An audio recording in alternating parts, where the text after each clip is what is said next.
Bonjour à toutes et à tous et bienvenue dans ce nouvel épisode de The Prep Dads Podcast. Ici, on parle de nutrition, de bodybuilding, de musculation, d'entrepreneuriat et de tout ce qui pourrait toucher à votre développement personnel. On va dire ça comme ça. Je m'appelle Louis, vous me connaissez sous le nom de The Prep Dad, j'ai un master en sciences et je serai votre hôte durant tout ce podcast. Pour rappel, encore une fois, ce podcast a pour but de vous aider dans vos réflexions personnelles. Tout ce qui est dit ici n'est que le reflet de certaines de mes pensées. En aucun cas, ce podcast ne représente une vérité générale que vous devez faire. Encore une fois, ce sont des idées et ça vous pousse à la réflexion sur certaines choses. Et encore une fois, peu importe les explications que je donne, les conseils que je donne, vous devriez consulter un professionnel compétent dans le domaine qui se rapporte à ce dont je parle. Aujourd'hui, alors, petit autre rappel avant, si vous aimez les podcasts, abonnez-vous à la chaîne YouTube, mettez un commentaire, ça fait toujours plaisir, mettez des étoiles sur Spotify. Les podcasts sont disponibles sur Spotify et sur toutes les autres plateformes, Apple Podcasts, etc., etc. Aujourd'hui, je vais vous dévoiler la stratégie que je mettrai en place si je devais redémarrer le coaching en ligne en 2024. On a déjà parlé dans le 3e épisode de mon podcast avec Nevin Barnett de comment démarrer le coaching en ligne. Mais là, j'aimerais vraiment vous présenter une stratégie que je pense faisable avec des étapes concrètes pour démarrer le coaching si aujourd'hui vous êtes au stade 0. Ou même si vous avez démarré mais qu'hélas pour vous, ça ne fonctionne pas encore comme vous le désirez. Du moins, j'aimerais vous donner quelques conseils. Et ça reste, on va dire, hypothétique, c'est ce que j'aurais fait si je démarrais. Je ne démarre pas en 2024. Encore une fois, le but ici, c'est de vous expliquer comment démarrer avec les bons systèmes pour vous permettre, encore une fois, de vous développer le plus rapidement possible, ou du moins le mieux possible, dans le coaching en ligne. Il y aura plusieurs parties. Et je vais juste vous les énoncer, comme ça vous restez jusqu'au bout. La partie 0, ça sera tout simplement l'éducation et l'investissement initial. Dans quoi est-ce que vous devez investir? Et je vais vous donner mes conseils par rapport à ça. La deuxième partie, ou la partie 1, vu que j'ai dit partie 0, je crois avant, c'est comment acquérir des clients. La deuxième partie, ça sera tout simplement les systèmes de coaching. Comment est-ce que vous devriez délivrer un programme pour quelqu'un pour que ça soit quelque chose de pratique, de lisible, que la personne, encore une fois, aime le processus également qui va avec. Qu'est-ce que vous devriez faire lors des bilans de vos clients? Parce que c'est le but d'un coaching en ligne, c'est un accompagnement, et également la disponibilité. La troisième partie, ça sera tout simplement comment se développer encore plus après et communiquer autour de son coaching en ligne. Alors, partie 0, sur l'éducation et l'investissement initial. La particularité du coaching en ligne, et alors, je redéfinis. Là, quand je parle de coaching en ligne, ça s'applique à n'importe quel type de coaching. Vous pourriez faire du coaching, je sais pas, mental, ça s'appliquerait en soi ce que je vais dire là. Mais, je parle bien plus pour des personnes qui sont dans le domaine dans lequel je le suis, c'est-à-dire, surtout, la transformation physique et la performance. Donc, la première chose, l'éducation que vous devez avoir et l'investissement initial pour démarrer le coaching.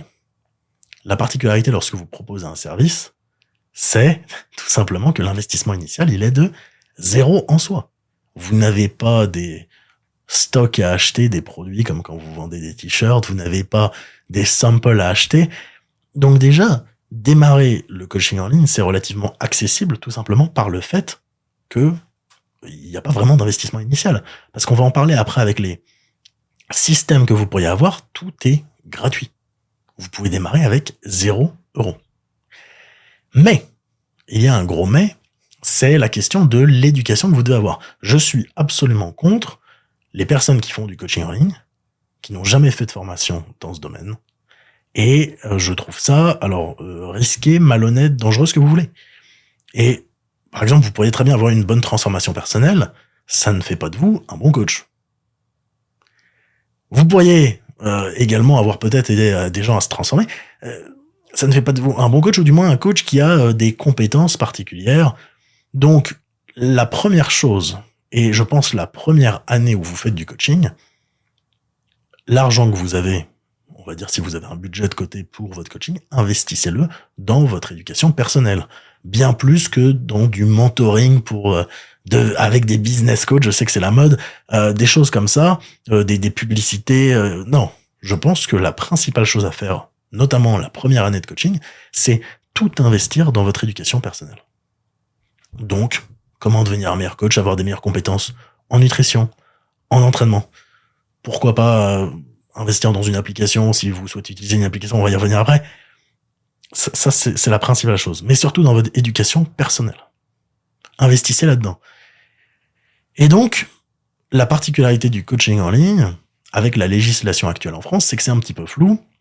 On ne sait pas vraiment si on doit avoir un diplôme d'État ou non. Je vous recommande évidemment d'avoir un diplôme d'État, parce que peut-être que dans quelques années, ça sera obligatoire. Le diplôme d'État le plus accessible que vous pourriez avoir, c'est le CQP, qui est rentré en vigueur l'année dernière, je crois, en fin d'année dernière. Fin 2023. Milieu 2023. Car je crois qu'ils avaient abandonné l'idée et ils l'ont repris. Le CQP, c'est 3 ou 6 mois. Je sais plus. De formation, ce qui vous permet d'avoir une carte d'éducateur sportif. Ce qui vous permet de faire du coaching en présentiel. Ça vous permet d'avoir une assurance. Évidemment, vous pouvez coacher en ligne. Cependant, la législation est un peu floue lorsqu'il s'agit du coaching en ligne. On ne sait pas si on va devoir avoir des diplômes, donc potentiellement, si vous n'avez pas de diplôme d'État, ce n'est potentiellement pas un problème. Et peut-être que vous regardez ce podcast, que vous habitez dans un autre pays que la France, et dans d'autres pays, c'est encore plus flou, et il y a certains pays, par exemple la Thaïlande, pour être coach même en présentiel, il n'y a pas de diplôme. N'importe qui peut faire du coaching. N'importe qui. Mais, donc là, on a passé l'étape, peut-être que vous allez faire un CQP. Vous pourriez également faire un BPGEP, c'est un petit peu plus long. Vous pourriez faire une licence STAPS, c'est encore plus long. Ou vous pourriez faire un DEUS métier de la forme, c'est 2 ans. Licence, c'est 3 ans. BPGEP, c'est 1 an. CQP, c'est 6 mois ou 3 mois. Je pense 6 mois. Donc ça vous permet d'avoir un diplôme d'État, une carte professionnelle d'éducateur sportif. Mais, une fois que vous avez fait cette étape-là, ou vous ne faites pas cette étape-là, le but, c'est, encore une fois, c'est pas que d'avoir un diplôme, c'est d'avoir des compétences que vous pouvez mettre en pratique. Le but, c'est de pouvoir avoir les meilleurs résultats avec vos clients, que vos clients soient satisfaits de votre coaching, que vos clients prennent du plaisir dans le coaching, et donc, si tout ça s'est réuni, la relation que vous avez avec votre client, les résultats, le programme qui est bien, la manière dont vous dispensez le programme qui est bien, alors la personne restera, et elle restera 3, 6, 12, 24 mois avec vous. Ça, c'est ce qui compte. Donc, pour ça, aujourd'hui, on a la chance d'avoir de nombreuses formations en ligne qui vous proposent du contenu qualitatif lorsqu'il s'agit d'entraînement, de nutrition ou autre. Si vous démarrez aujourd'hui dans le coaching en ligne, il y a de grandes chances que vous n'ayez pas un budget illimité. Et moi, ce que je dis souvent, et je le mentionne, j'ai au total investi dans toutes les formations, après ça inclut également mon master, etc., plus de 100 000 euros dans des formations en ligne. Et, bon, également, on va dire diplômes liés au coaching en ligne. Ce qui est un gros montant, et je pense que personne n'a ce montant-là, et d'ailleurs, si je revenais en arrière, je pense qu'on pourrait diviser ce montant par 2 si je n'avais pas fait l'erreur, on va dire, de faire certaines formations, parce que certaines formations sont parfois des erreurs par rapport au contenu qu'elles dispensent.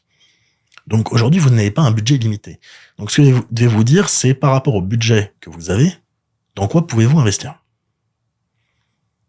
Donc, premièrement, peut-être que vous avez un budget de 0. Dans ce cas-là, je vous conseille évidemment de faire quelque chose à côté pour faire grandir ce budget et pouvoir investir ensuite dans une formation.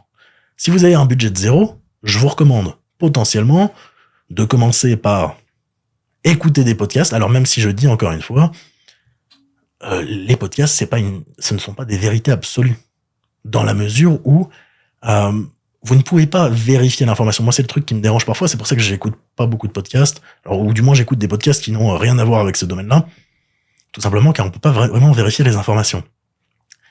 Mais, évidemment, écoutez mon podcast. Alors après, vous avez, en anglais, vous avez d'autres podcasts également qui existent et qui peuvent être bien. Vous avez le podcast du docteur Laurent Bannock, si vous parlavez anglais, qui s'appelle, alors je sais pas s'il a changé de nom, mais avant il s'appelait We Do Science, le podcast de Laurent Bannock qui est bien. Après, vous avez notamment les podcasts de Leila Hormozi qui sont bien, mais ça c'est un petit peu plus axé business. Vous avez les podcasts de John Jewett qui sont bien, qui sont dans ce domaine-là. ça peut être une bonne source, on va dire, alors j'ai pas envie de dire d'éducation, mais si, pour vous apprendre certaines choses. Également, vous avez des chaînes YouTube qui sont bien. La chaîne YouTube, une des plus connues, qui fait du bon contenu, c'est RP Strength.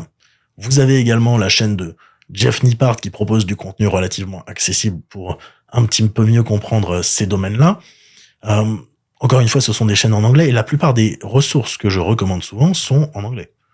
Tout simplement parce que je trouve que le contenu est relativement bien présenté, intéressant et c'est ce qui nous importe, nous. La chaîne YouTube de John Jewett également, où vous pouvez retrouver ses podcasts en vidéo. Je sais pas s'il fait encore beaucoup de podcasts, mais ça, ce sont des ressources totalement gratuites. Vous avez ma chaîne YouTube, mes podcasts, c'est également gratuit. Si vous avez ensuite un certain budget, vous pouvez commencer tout simplement par acheter des livres. C'est souvent le plus accessible. Vous pouvez les garder longtemps. C'est un format papier. Si vous aimez lire, c'est toujours sympa. En livre que je recommande, il y a le livre Flexible Dieting de Alan Aragon qui est relativement bien. Après, il y a les livres de Brad Schoenfeld qui sont également relativement bien. Donc ça, c'est plus assez en soi musculation. Vous avez le livre de Dr. Mike Israetel, RP Strength, qui s'appelle, je n'ai plus le nom, mais vous tapez Mike Israetel, je pense que je le mettrai peut-être dans la description. Donc ça, ce sont des bonnes ressources payantes à un prix relativement abordable. Un livre, c'est entre 15 et 30 euros, on va dire. Vous pouvez commander tout ça sur Amazon. Et la dernière chose, c'est si vous avez un budget plus élevé, investissez dans des formations. Formez-vous autour de la nutrition, de l'entraînement.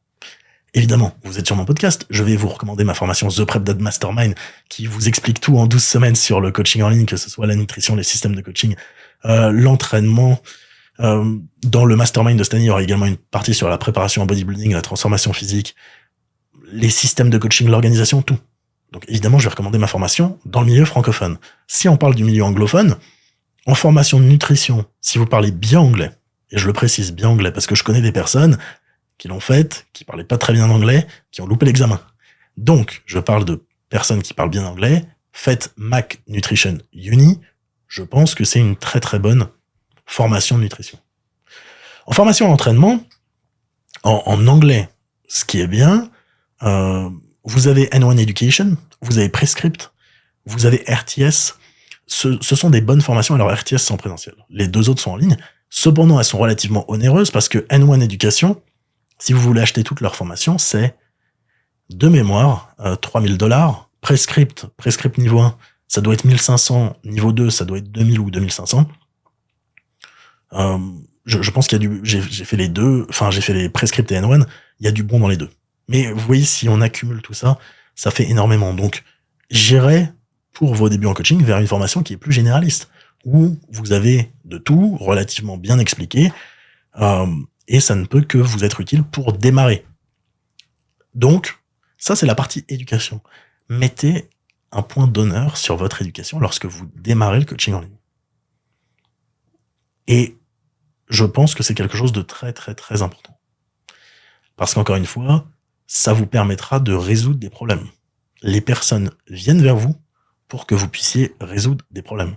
Si vous vous basez uniquement sur votre expérience personnelle, vous avez un spectre de connaissances et de compréhension des choses qui est relativement faible.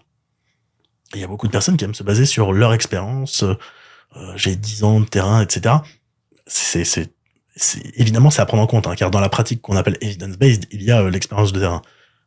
Et d'ailleurs, le Dr Laurent Bannock parle de pratique evidence-informed, informée par la science, qui est selon moi un petit peu plus correct comme appellation. Dites-vous bien là que même si vous avez travaillé avec alors non, vous, c'est pas votre cas, mais même si vous avez une certaine expérience de personnel, ça vous fait un spectre, en fait, qui est relativement fermé et vous ne pouvez pas analyser certaines situations. C'est pour ça qu'avoir des bonnes connaissances en nutrition, en entraînement, c'est important pour résoudre les problèmes de vos clients. Et ne pas uniquement venir se réduire à une seule méthode. Il faut connaître des grands principes, il faut évidemment connaître des méthodes pour mettre tout ça dans la pratique. Donc ça, c'était la partie 0 de ce podcast sur ce thème-là, et la partie 0, c'était sur l'éducation. Maintenant, voilà, vous avez dépassé le stade 0, vous pouvez continuer le podcast. Donc le stade numéro 1, c'est comment réussir à obtenir des clients. On en a un petit peu parlé avec Nevin, mais hop, je remets ça. J'aimerais revenir dessus. Donc, la première chose lorsque vous allez vouloir obtenir des clients, ça va être de savoir qui est-ce que vous voulez attirer. Alors, au départ, vous pouvez être un peu généraliste. Vous êtes spécialiste en rien du tout quand vous commencez en réalité. Mais il faut quand même avoir une niche. C'est qui est-ce que vous voulez aider. Si vous voulez aider tout le monde, il y a de grandes chances que personne ne vous prenne. Parce que pourquoi est-ce que je prendrais un coach, 0 année de pratique, 0 résultat sur ses clients, qui fait de tout, plutôt que quelqu'un qui est vraiment dans un domaine. Et donc, le but, c'est d'identifier sa niche. Est-ce que vous voulez travailler avec des hommes, avec des femmes? À peu près quel profil? Peut-être que des débutants, peut-être des femmes débutantes. J'ai quelqu'un dans le mastermind là qui a fait le mastermind, qui vient de démarrer son activité de coaching en ligne et se lance dans... Je parle d'Ange Marie.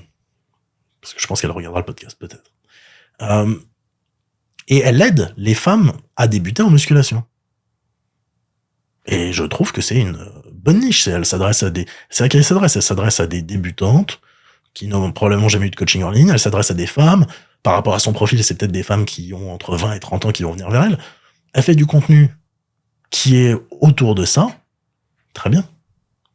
Et là, elle se ferme pas à la perte de poids ou la prise de masse musculaire. Elle peut faire les deux avec cette niche-là. C'est une niche qui est, on va dire, relativement grande, mais avec du bon contenu autour, ça peut attirer des personnes. La deuxième chose que vous devez avoir, c'est l'offre que vous allez proposer à ces personnes-là. C'est vous proposer un coaching qui est personnalisé. Est-ce qu'il y a une durée? Est-ce qu'il y a un format particulier? Est-ce que c'est quelque chose qui est plus de groupe, où vous avez un groupe d'entraide? Est-ce que c'est quelque chose vraiment de personnel avec des appels? Définissez une offre qui est relativement précise. Et au départ, quand vous commencez, je vous conseille d'avoir une bonne offre et que cette offre soit extrêmement bien. Plutôt que vous fassiez... alors je connais beaucoup de coachs qui font un package de nutrition, un package training, un package les deux, un package premium. Aucun sens. Quand vous démarrez le coaching en ligne, je pense qu'il n'y a aucun sens à faire ça. Démarrez avec une offre claire, simple, qui va droit au but. Et d'ailleurs, lorsque vous allez parler à ces personnes de votre offre, ça sera beaucoup plus clair pour ces personnes si vous avez une seule offre qui est très bien, plutôt que si vous avez 4-5 offres, dont une de ces 5 qui est très bien. Mais le reste, on n'en sait rien et ça embrouille la personne plus qu'autre chose.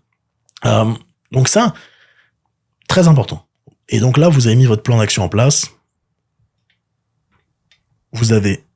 Alors je remets ce micro, car on m'a souvent dit qu'il y avait des problèmes de son.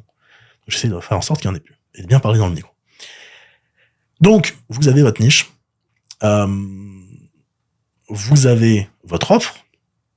Maintenant, il faut être présent sur les réseaux sociaux. Et donc, ce que j'aurais fait, si je devais repartir de zéro, c'est que je serais sur 4 réseaux sociaux. Et en fait, quand vous démarrez le coaching en ligne, vous avez énormément de temps. Si vous avez énormément de temps, profitez de ce temps pour créer du contenu. Je ferai du contenu sur Instagram, YouTube, LinkedIn, potentiellement TikTok. Il faut savoir que beaucoup de personnes sur TikTok, ce sont probablement pas des personnes qui vont vous prendre un accompagnement personnalisé. Peut-être des produits un petit peu moins chers. C'est plus probable souvent. Mais après, vous pourriez très bien être sur TikTok et il y a beaucoup de personnes pour qui ça fonctionne. Je dis quand vous débutez. Bon. Instagram, je pense que c'est une bonne vitrine pour votre coaching parce que vous avez tout simplement la structure en damier. Si vous avez un joli feed qui ressort bien, les personnes seront attirées par ça. Sur Instagram, ce qui est bien également, c'est les formats que vous allez pouvoir avoir. Vous allez avoir des formats vidéo, vous pouvez mettre des formats vidéo courts, longs, plusieurs photos enchaînées, ce qu'on appelle des carousels, des photos seules et des stories pour partager votre vie tous les jours. LinkedIn, c'est bien parce que c'est quelque chose de plus professionnel où vous pourriez avoir une cible différente. Après, ça dépend de votre cible. Si votre cible, ce sont des personnes qui sont relativement jeunes, il y a de grandes chances qu'elles ne soient pas sur LinkedIn. Si votre cible, ce sont des personnes qui ont un business solide, je sais pas, des entrepreneurs, n'importe quoi, il y a de grandes chances que ces personnes soient sur LinkedIn, Instagram et sûrement pas sur TikTok. TikTok, le seul truc qui est bien, c'est qu'on le voit avec de nombreuses personnes. Alors moi, ce n'est pas le cas, car je ne poste ni régulièrement, ni du bon contenu sur TikTok, dans la mesure où je repose juste des réels que je fais pour Instagram, qui prennent des abonnés relativement rapidement. Et c'est peut-être plus possible d'être mis en avant sur TikTok que sur les autres plateformes.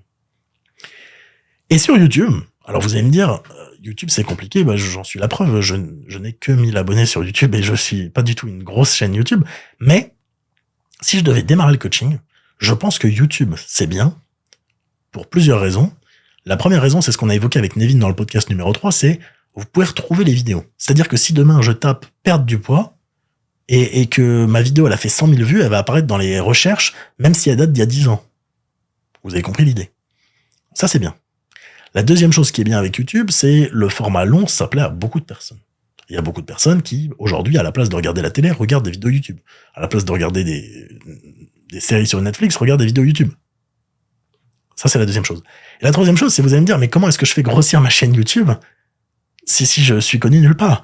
Mais là, moi, ce que je ferais, et puis c'est ce que je ferais, je dis pas que c'est ce qu'il faut faire, la preuve, aujourd'hui, c'est pas ce que je fais. Ce que je ferais, c'est que je documenterais mon développement de mon coaching en ligne. C'est, je m'appelle Louis, je vais faire du coaching en ligne, voilà comment. Et je documente, semaine après semaine, mon avancée, l'évolution de mes clients, de mes nouveaux clients, de mes formations, de ce que je fais, de mes entraînements, sous format décontracté type vlog.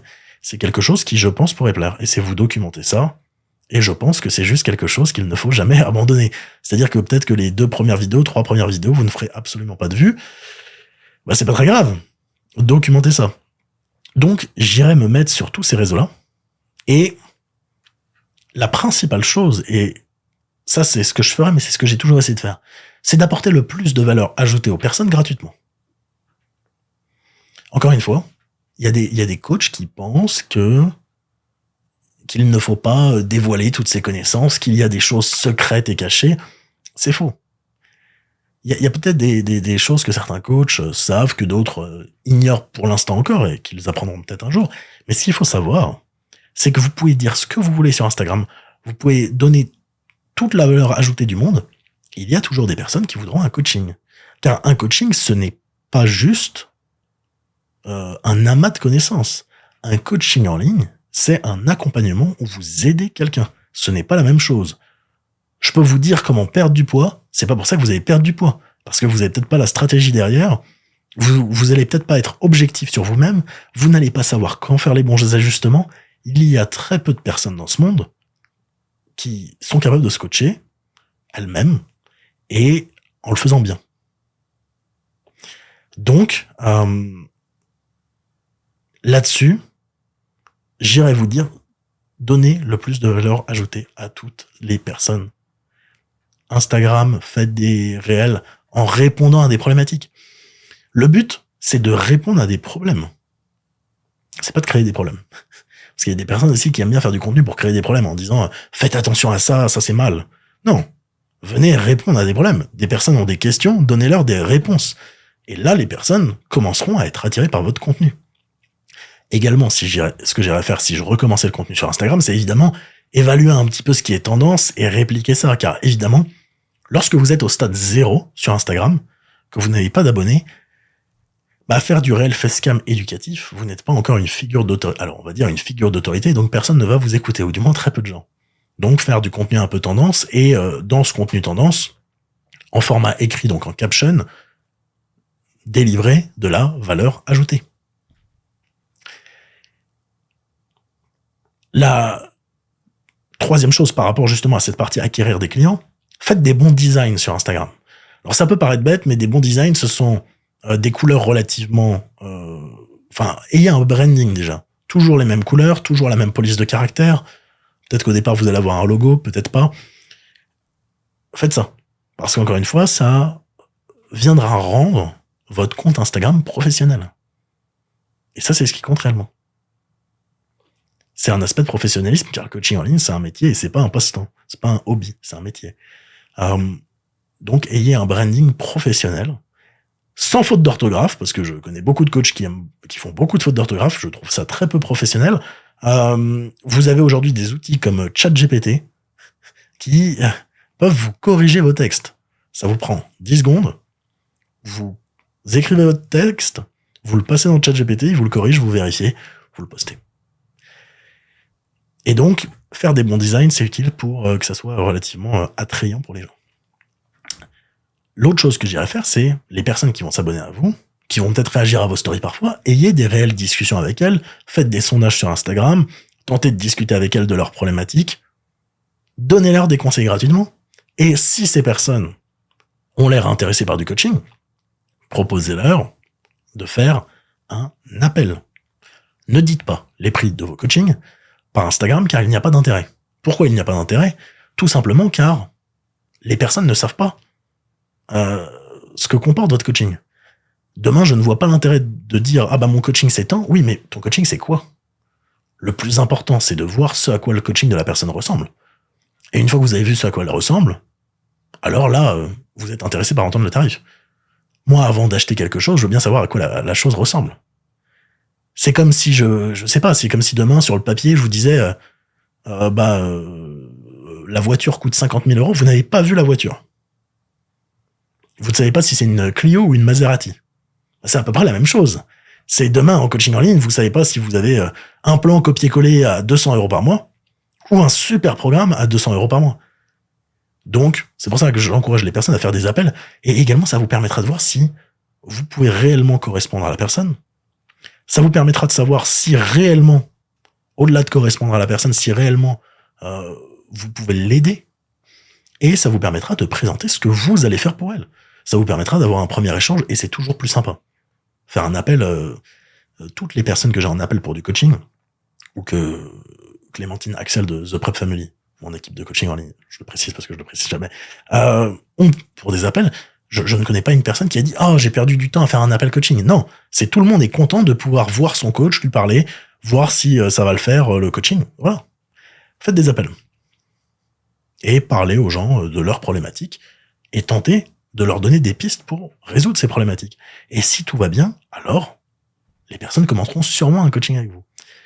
La dernière chose, c'est potentiellement prendre des personnes gratuitement en coaching. Si vous avez des personnes que vous connaissez réellement motivées et que vous n'avez vraiment personne encore et que vous avez besoin de quelques témoignages, de tester également vos systèmes de coaching, prenez des personnes gratuitement en coaching. Je pense que c'est une bonne chose à faire. Assurez-vous que ces personnes soient motivées, mais je pense qu'au tout début, c'est quelque chose de bien, je l'ai fait. Il y a de nombreuses personnes qui le font. Si ces personnes sont motivées, ça ne peut que vous rapporter des bons résultats, des bons témoignages, et c'est tout bon pour votre coaching.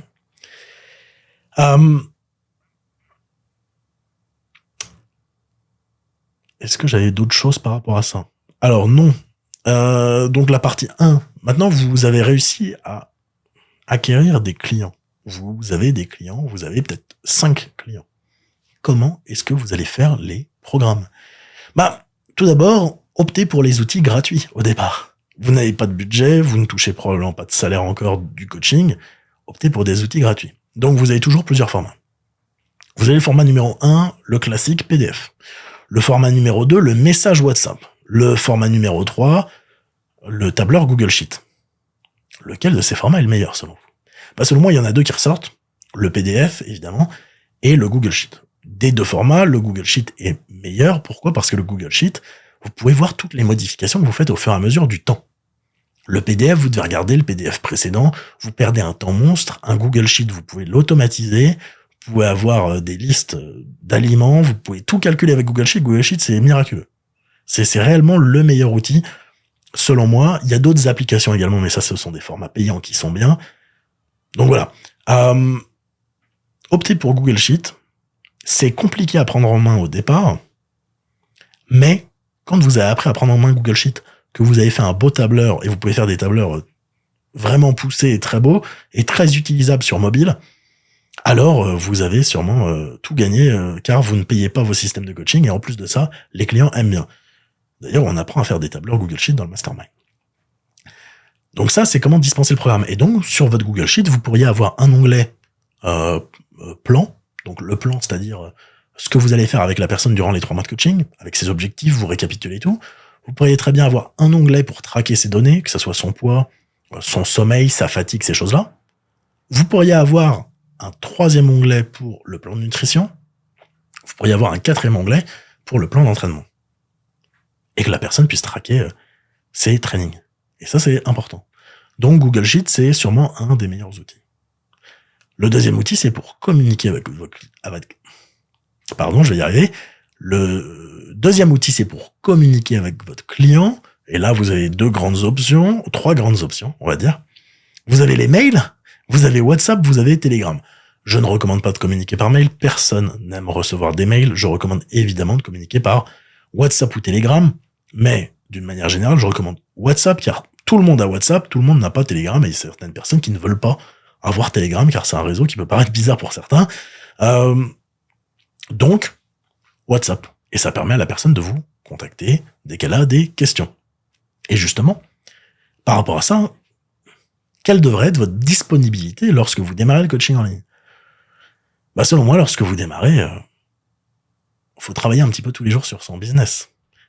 Soyez disponible tous les jours. Il y a des coachs qui me disaient, moi, je suis disponible 6 jours sur 7 pour mes clients. Des coachs qui n'ont pas encore de clients en ligne. Je leur ai dit, mais pourquoi? Car si tu n'as pas de clients, ou même si tu as 2-3 clients, et qui t'envoient une question le 7e jour, le dimanche, ça va te prendre combien de temps pour répondre? Je sais pas, 10 minutes. Donc voilà, quand vous êtes au début du coaching en ligne, je pense que vous pouvez répondre tous les jours. Moi encore aujourd'hui, c'est quelque chose que je fais, ou qu'on fait dans Europe Family, on répond dans les 24 heures. Alors souvent c'est plus rapide que ça, parce que souvent on est, j'ai mon téléphone là, bon je ne vais pas répondre pendant que je fais un podcast, mais soyez disponible. C'est ça un vrai coaching, c'est pas un plan, c'est de la disponibilité, c'est répondre à des questions, c'est faire les bons ajustements. Ça c'est du vrai coaching. Donner un plan c'est facile, faire un plan c'est facile. Tout le monde peut faire un plan plus ou moins bien, copier un plan ailleurs, mais peu de personnes sont capables de faire les bons ajustements au bon moment, d'expliciter de la meilleure manière possible. Donc voilà. La troisième chose, c'est par rapport au bilan. Comment est-ce que vous faites un bilan pour vos clients? Donc vos clients, ils suivent la diète, ils font le training, ils remplissent leurs données, leur poids, etc. Chaque semaine, ils vous envoient des photos. Ok, qu'est-ce que vous devez faire? Tout d'abord, le bilan, c'est pas uniquement des photos et des données. Le bilan, c'est des questions que vous devez poser. C'est comment est-ce que la personne se sent? Est-ce qu'elle a passé une bonne semaine? Est-ce qu'il y a des choses qui vont impacter la semaine qui arrive? Est-ce qu'il y a des choses qui ont impacté sa semaine? Est-ce qu'il y a des choses qu'elle aurait pu faire mieux? Est-ce qu'il y a des choses que vous pourriez améliorer dans votre coaching? Posez ces questions chaque semaine. Et chaque semaine, vous voyez les réponses. Vous ajustez le plan en fonction de ces réponses et en fonction des données.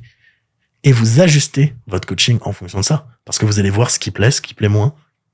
Et c'est très important. Et encore une fois, toute critique est bonne à prendre à partir du moment où c'est de la critique constructive. Si la personne vous dit votre coaching c'est de la merde, bon c'est pas constructif. Donc bon ça serait peut-être à prendre quand même et se dire mais pourquoi est-ce que c'est si nul que ça mon coaching? Mais ce sont les questions à poser. Et comment est-ce que vous faites un bilan? Un bilan c'est simple, c'est vous regardez les photos de la personne, vous les comparez à celles de la semaine d'avant ou des semaines d'avant. Vous regardez le tableur de la personne ou l'application ou le programme. Si ses trainings ont évolué, si elle a adhéré au plan, ok. Vous regardez les réponses à ces questions, et ensuite vous lui faites un retour. Vous avez plusieurs formats pour des retours. Format texte, message vocal WhatsApp, ou format vidéo. Alors je recommande toujours le format vidéo Loom. Loom, c'est un logiciel où vous pouvez enregistrer votre écran et enregistrer votre tête en même temps, et ça vous permet, tout simplement, de mieux expliciter à la personne, parce que la personne voit votre tête et en même temps elle voit ce que vous montrez. C'est super. Et un retour bilan, je conseille une durée moyenne entre 3 et 15 minutes. Alors vous allez me dire 3 c'est très court, mais s'il n'y a rien à ajuster et si vous avez un profil relativement avancé, c'est fortement probable que des bilans durent 3 minutes. Si vous avez quelqu'un où vous devez corriger également des vidéos d'exécution, des choses comme ça peut durer facilement 15 minutes, parfois 20 minutes pour certaines personnes si elle a envoyé beaucoup de vidéos ou si elle a beaucoup de questions, c'est possible. Prenez votre temps pour faire ça bien. C'est ce qui compte. Ce qui compte, c'est que vous donniez à la personne des réponses à ces questions. C'est tout. Après, par rapport au format également 15 minutes, pourquoi je dis pas plus de 15 minutes? J'ai eu un coach pendant un temps qui faisait des looms. J'ai déjà raconté, je crois, sur un podcast avec Yann, il y a longtemps, ou Yann et Tony. Et les looms, j'ai reçu un loom un jour d'1 heure. En fait, faut se dire que avec la charge de travail que j'ai, c'est pas prétentieux dans ce que je dis, mais je n'ai objectivement pas le temps, même en x2, de me poser devant une vidéo d'1 demi-heure. En plus, je trouve qu'en fait, il n'y a pas de valeur ajoutée. Une valeur ajoutée, c'est répondre à des questions. Et y répondre bien. C'est pas dire, il a fait beau aujourd'hui, ah ouais, ça c'est super, ça c'est super. Ça quand quelqu'un vous dit, quand quelqu'un passe 8 heures à regarder les données de votre tableur, ça prouve juste que la personne n'a pas regardé votre tableur avant. Moi, ce que je fais, c'est je regarde le tableur de la personne, ensuite je fais une vidéo. La vidéo doit être claire, concise. En 1 heure, vous ne retenez rien. Il y a de grandes chances que si vous faites une vidéo entre 3 et 15 minutes, que la personne retienne tout. Ce qui compte, c'est que la personne retienne les informations, les mette en pratique. Donc ça, c'est la manière dont je fais un bilan. Puis voilà, hein. Donc ça, pour les systèmes de coaching, c'est pas très compliqué. Si vous voulez savoir comment faire un plan d'entraînement, un plan de nutrition, j'ai sorti 2 podcasts dessus. Allez les voir. Je sais que ce sont les podcasts qui ont été les plus appréciés de la chaîne. D'ailleurs, ça me fait très plaisir de voir ça et de voir que ça peut vous être utile. La dernière partie de ce podcast, c'est comment communiquer et se développer autour de votre coaching. Grâce aux conseils que j'ai donnés sur ce que j'aurais fait, là, je pense que c'est pas très compliqué d'avoir entre 3 et 10 clients grâce à ça. Maintenant, comment est-ce que vous pouvez communiquer autour de votre coaching et vous développer autour de votre coaching? Et là, il y a plusieurs choses à faire. La première chose à faire, c'est donc vous postez sur Instagram, postez d'une manière régulière, mais toujours avec de la valeur ajoutée. Je vois des coachs qui postent tous les jours. Je vois très peu de valeur ajoutée souvent. Quitte à poster un petit peu moins, postez des choses qui apportent des choses aux gens. Postez par contre d'une manière quotidienne sur vos stories Instagram. C'est ce que les personnes voient tous les jours. C'est la répétition qui fait que quelqu'un vous fera confiance pour vous prendre en coaching. Partagez, première chose, les résultats, les victoires de vos clients. Demandez toujours à vos clients, évidemment avant de partager des photos s'ils le veulent bien, chose très très importante, je tiens à le mentionner, mais partagez les résultats, les victoires, les transformations, les pertes de poids, les prises de masse musculaire, les messages de la personne si la personne est très satisfaite. Et anonymement, vous pouvez les montrer. Montrez ça. Parce qu'encore une fois, ça va appuyer la crédibilité que vous êtes en train de construire autour de votre coaching. Montrez que votre coaching fonctionne. La deuxième chose, pour se développer au fur et à mesure, peut-être que vous allez continuer à parler à des personnes, avoir des discussions, faire des appels, mais il y a aussi des personnes qui vont vouloir vous contacter pour du coaching. Faites en sorte que cette prise de contact soit très simple. Je vois beaucoup de personnes dans leur bio qui mettent un Google Form. C'est un questionnaire. Google Form, c'est horrible pour faire des formulaires. Ne faites pas ça. Je suis en Thaïlande. Votre Google Form, la moitié est traduite en thaï. Donc imaginez quelqu'un à l'étranger, en vacances. Il vous contacte, il voit son formulaire, je ne sais pas, en japonais. Pour vous contacter, dans votre bio, mettez de préférence un Typeform. Typeform, c'est la meilleure plateforme, cependant, c'est un petit peu cher. Si vous n'avez pas ce budget-là, vous pourriez très bien utiliser Tally. Vous pourriez très bien utiliser Jotform. Vous pourriez très bien utiliser Tally, Jotform, Typeform. Ou sinon, ne pas mettre de formulaire et directement mettre un lien Calendly, par exemple, dans votre bio. Calendly, qui est un logiciel de prise de rendez-vous. D'ailleurs, si vous voulez en savoir plus sur comment être productif, utiliser par exemple les logiciels de formulaire Tally, Notion, ces choses-là que vous connaissez peut-être, je mets le lien dans la description de cette vidéo pour ma formation sur la productivité qui dure environ 6 heures, où je vous explique tout sur Notion, comment faire des intégrations pour vous permettre de gagner du temps tous les jours. Si vous êtes coach, alors débutant, ça s'applique. Si vous êtes moyennement avancé et que vous voulez gagner beaucoup de temps pour réussir à avoir plus de clients en coaching car vous vous libérez du temps, prenez cette formation, vous ne le regretterez pas. Fin de la petite publicité. Mais faites en sorte que cette prise de contact soit simple. Dans votre bio Instagram, mettez un seul lien, le lien de votre calendrier ou de votre questionnaire. Ne mettez pas 1000 liens pour des compléments alimentaires ou je ne sais pas. Vous ne gagnerez pas grand-chose avec des liens d'affiliation pour des compléments alimentaires. 10%, il y a peut-être 2 personnes qui vont l'utiliser par mois. Lorsque vous débutez, ne mettez pas ça en avant. La troisième chose, pour communiquer et se développer, rencontrer des personnes du milieu. Tentez d'aller à des endroits où vous pouvez rencontrer ces personnes du milieu. Alors, je ne dis pas de faire des collaborations avec elles, je dis juste pour leur parler. Tentez de parler à des gens du milieu pour voir ce que ces personnes font. Comment est-ce qu'elles gèrent leur coaching? Comment est-ce qu'elles gèrent leurs réseaux sociaux? Regardez un petit peu, c'est toujours intéressant. Moi, je suis toujours très très intéressé de voir comment d'autres coachs travaillent, de voir comment des personnes influenceurs ou n'importe travaillent, de voir comment des personnes qui font du marketing travaillent. Ça m'intéresse grandement. Et je pense que s'intéresser à ces choses-là, ça vous permet de vous améliorer. Parce que peut-être que la personne va faire quelque chose. Ah, et vous n'y auriez pas pensé.